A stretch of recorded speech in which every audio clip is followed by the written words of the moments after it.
Hello മക്കളെ, welcome back to Xylem learning. It's me Rima miss ആണ്. എക്സാമിന് വരാൻ ചാൻസ് ഉള്ള കുറച്ച് ക്വസ്റ്റ്യൻസ് ആണ് മിസ് എന്ന് പറയാൻ പോകുന്നത്. നമ്മുടെ എക്സാം അടുക്കാറായിട്ടുണ്ട് അല്ലേ? നാളെ നിങ്ങളുടെ എക്സാം ആയിരിക്കും. നോക്കിക്കോ, നമുക്ക് നോക്കേണ്ട ആദ്യം നമ്മുടെ സെൽഫ് എംപ്ലോയ്മെന്റിലെ ഏതാണ് ഡൈവേഴ്സ് എംപ്ലോയ്മെന്റ്സിൽ വരുന്നതായിരുന്നല്ലേ നമ്മുടെ ചാപ്റ്റർ. ഡൈവേഴ്സ് എംപ്ലോയ്മെന്റ്, തൊഴിൽ വൈവിധ്യങ്ങളിൽ വരുന്ന ഒരു ഭാഗമായിരുന്നു സെൽഫ് എംപ്ലോയ്മെന്റ്, സ്വയം തൊഴിൽ എന്ന് പറയുന്നത് അല്ലേ. അതായത് ആരുടെ ഉടമസ്ഥതയിൽ വർക്ക് ചെയ്യുന്നത് നമ്മൾ സ്വന്തമായിട്ട് ചെയ്യുന്നതായിരുന്നു സ്വയം തൊഴിൽ എന്ന് പറയുന്നത്. ഈ ഒരു സ്വയം തൊഴിൽ സെൽഫ് എംപ്ലോയ്മെന്റിനെ പ്രൊമോട്ട് ചെയ്യാൻ വേണ്ടിയിട്ട് ഗവൺമെന്റ് കൊണ്ടുവന്നിട്ടുള്ള കുറച്ച് സ്കീംസ് ഉണ്ടായിരുന്നു. അതെന്താണ്, ഈ ഒരു പട്ടിക അതിന്റെ ബെനിഫിഷ്യറീസും ആ ഒരു സ്കീമും അത് വിട്ടുകൊടുത്തിട്ടുണ്ട് അല്ലെ. നവജീവൻ പ്രൊജക്ടിന്റെ ബെനിഫിഷ്യറീസ് ആരാണ്, അതുപോലെ പീപ്പിൾ വിത്ത് ഡിസബിലിറ്റീസ് അത് ആർക്ക് വേണ്ടിയിട്ടായിരുന്നു, ആ കാര്യങ്ങളൊക്കെ അല്ലെ. അതായത് ആർക്ക് വേണ്ടിയിട്ടായിരുന്നു, ഗുണഭോക്താക്കൾ ആരാണ്, സ്കീം ഏതാണെന്നാണ് ഇവിടെ കൊടുത്തിട്ടുള്ളത്. നമ്മളോട് ഫില്ലിംഗ് ദ ബ്ലാങ്ക്സ് ആണ് ചോദിച്ചത്. അപ്പൊ നമുക്ക് നോക്കിയാലോ. യെസ്, മലയാളം ചോദ്യം ഇവിടെ ഉണ്ട്. സ്വയം തൊഴിൽ പ്രോത്സാഹിപ്പിക്കുന്നതിന് വേണ്ടി സർക്കാർ നടപ്പിലാക്കുന്ന പദ്ധതികളുടെയും ഗുണഭോക്താക്കളുടെയും പട്ടിക പൂർത്തീകരിക്കുക.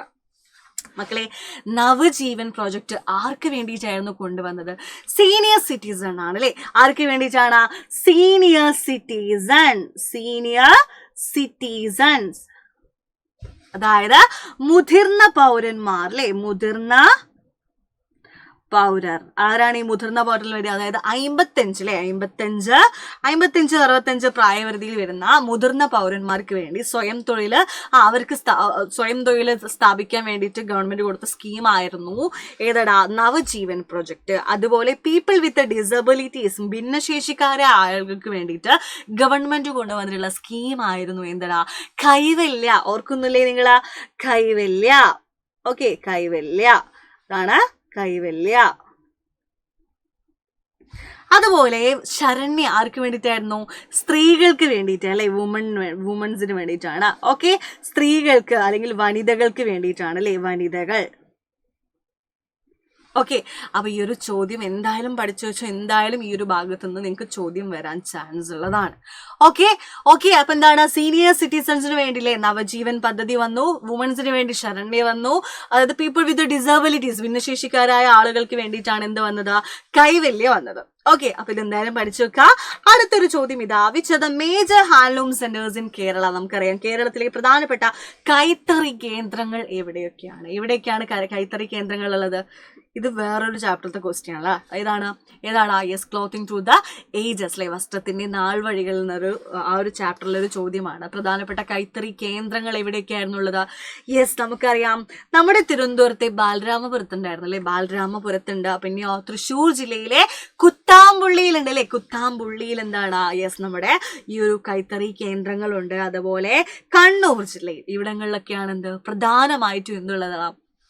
കൈത്തറി കേന്ദ്രങ്ങൾ ഉള്ളത്. ഓക്കെ, കൈത്തറി കേന്ദ്രങ്ങളുള്ളത് എവിടേക്കാണ്? ഹാൻഡ്ലൂം സെന്റേഴ്സ് എവിടേക്കാണ്? തിരുവനന്തപുരം ജില്ലയിലെ ബാലരാമപുരത്തുണ്ട് അല്ലെ. അതുപോലെ കുത്താമ്പുള്ളിയിലുണ്ട്, കണ്ണൂരുണ്ട്. അപ്പോൾ എ ക്വസ്റ്റ്യൻ ഏതാണ്? പ്രധാനപ്പെട്ട കൈത്തറി കേന്ദ്രങ്ങൾ. Which are the major handloom centres in Kerala? പഠിച്ചില്ലേ? അതുപോലെ which are the employment centres in cloth manufacturing? അതായത് വസ്ത്രനിർമ്മാണ രംഗത്തെ തൊഴിൽ മേഖലകൾ ഏതൊക്കെയാണ്?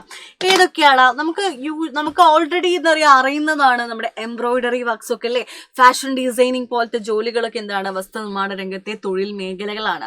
അതിന്റെ കൂടെ നമുക്ക് എന്ത് ചെയ്താൽ ഈ ചായമുക്കല്, തുന്നൽ, ഇതൊക്കെ എന്താണ്? തൊഴിൽ മേഖലകളാ. വസ്ത്രനിർമ്മാണ രംഗത്തെ തൊഴിൽ മേഖലകളാണ് അല്ലെ. ഇതൊക്കെ എന്തൊക്കെയാണ്? യെസ്, എംബ്രോയിഡറി ഇല്ലേ, നിങ്ങളുടെ വീട്ടിൽ തന്നെ എംബ്രോയിഡറി ചെയ്യുന്ന അമ്മമാരൊക്കെ ഉണ്ടാവും അല്ലെ. അതുപോലെ തുന്നൽ അല്ലെ, വസ്ത്രാലങ്കാരം, കോസ്റ്റ്യൂം ഡിസൈൻ എന്നൊക്കെ പറയുന്നത് എന്താണ്? വസ്ത്രനിർമ്മാണ രംഗത്തെ തൊഴിലുകളാണ്. നമ്മുടെ ഫിലിമിലൊക്കെ ആ കോസ്റ്റ്യൂം ഡിസൈൻ എന്നൊക്കെ പറഞ്ഞ ഓരോരുത്തരുടെ പേരായിരിക്കും. കോസ്റ്റ്യൂം ഡിസൈൻ എന്താണ്? അതൊരു തൊഴിലാണ്.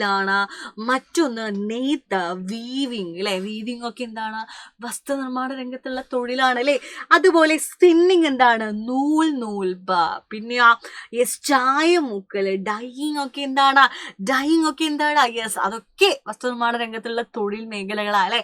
അതുപോലെ നമ്മുടെ ഡിസൈനിലെ ഫാഷൻ ഡിസൈനേഴ്സ് ഒരു വസ്ത്രം നല്ല അടിപൊളി നമ്മൾ ആഗ്രഹിക്കുന്ന രീതിയിൽ വസ്ത്രം നമുക്ക് ഉണ്ടാക്കി തരുന്നവരല്ലേ ഈ ഫാഷൻ ഡിസൈനേഴ്സ്. അവരാണ് നമുക്ക് ഡിസൈൻ ചെയ്യുക, നമ്മൾ പറയുന്ന പോലെ നമുക്ക് ഡിസൈൻ ചെയ്ത് തരുന്നത് ഫാഷൻ ഡിസൈനേഴ്സ് അല്ലെ. അപ്പൊ ഇതൊക്കെ എന്താണ്? വസ്ത്രനിർമ്മാണ രംഗത്ത് വളർന്നു വന്നിട്ടുള്ള എന്താണ്? തൊഴിൽ മേഖലകളായിട്ട് നമുക്ക് കണക്കാക്കാവുന്നതാണ്. അപ്പോൾ നിങ്ങൾ ഈ ഒരു ചോദ്യങ്ങൾ മസ്റ്റായിട്ട് പഠിക്കണം കേട്ടോ.